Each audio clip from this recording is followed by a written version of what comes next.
Hi guys, my name is Steven and welcome to video number 13 in this new series where I'm creating a login registration system using CodeIgniter.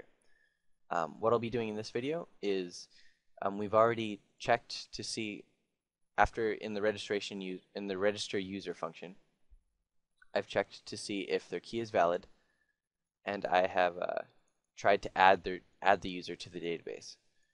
I guess the first thing we should do is test this to make sure it works.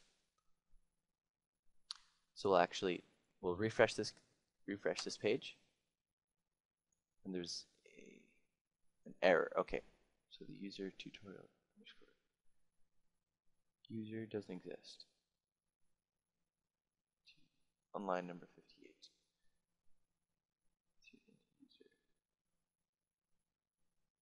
Okay, I'm gonna pause it, try and fix it.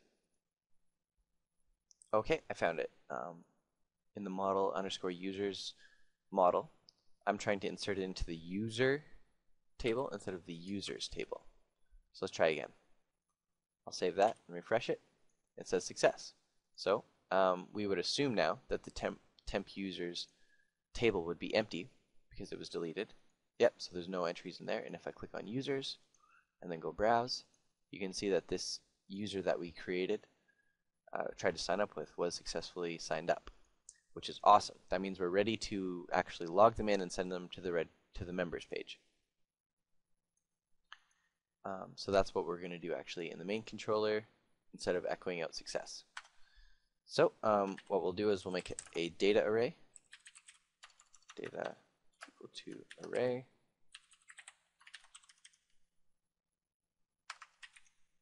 and then we'll say the email is equal to, well, actually, we don't have access to their email. I'll come back to that. And then the key, or the is logged in, will be yes, or 1. Log underscore in to 1. Okay, and then after that, we would actually log them in, set the user data. Let's do that then.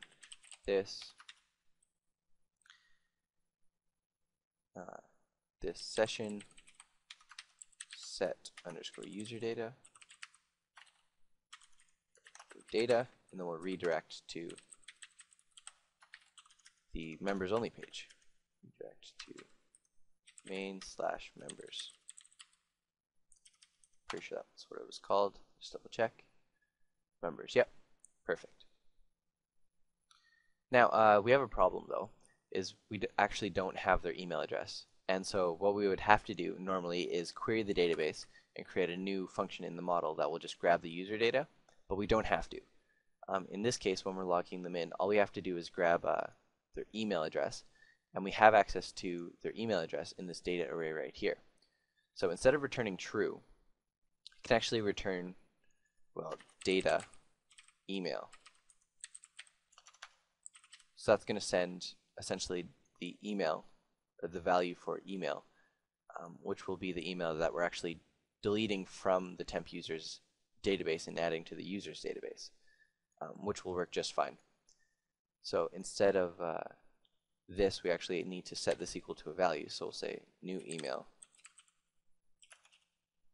if new email is equal to, except for I'm setting new email equal to this model underscore users add user. Now I can actually use new email right here.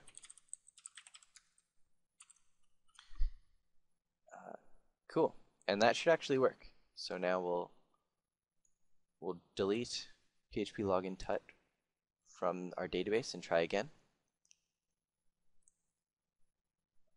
I'll just go back and delete these. And then let's try this again. Go right from the first page. Set main. Okay, unexpected double arrow on main line 117. Let's see. Unexpected double arrow.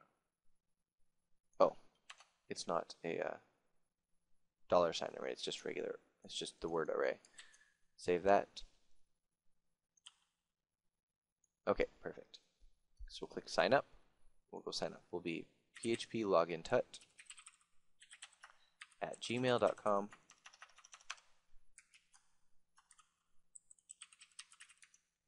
Password will be password. We'll sign up. The email has been sent. Excellent. I'll check my email. Sure enough, there it is. Click here to confirm your account. So once I click here, it's going to send me to the register user function. It's going to check if my key is valid, which it should be.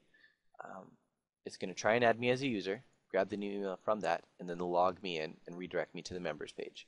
So once I click this, even though it's going to the register user function, it's going to redirect me to the members page if everything was successful. And, whoa, look at that. I am now successfully logged in and signed up.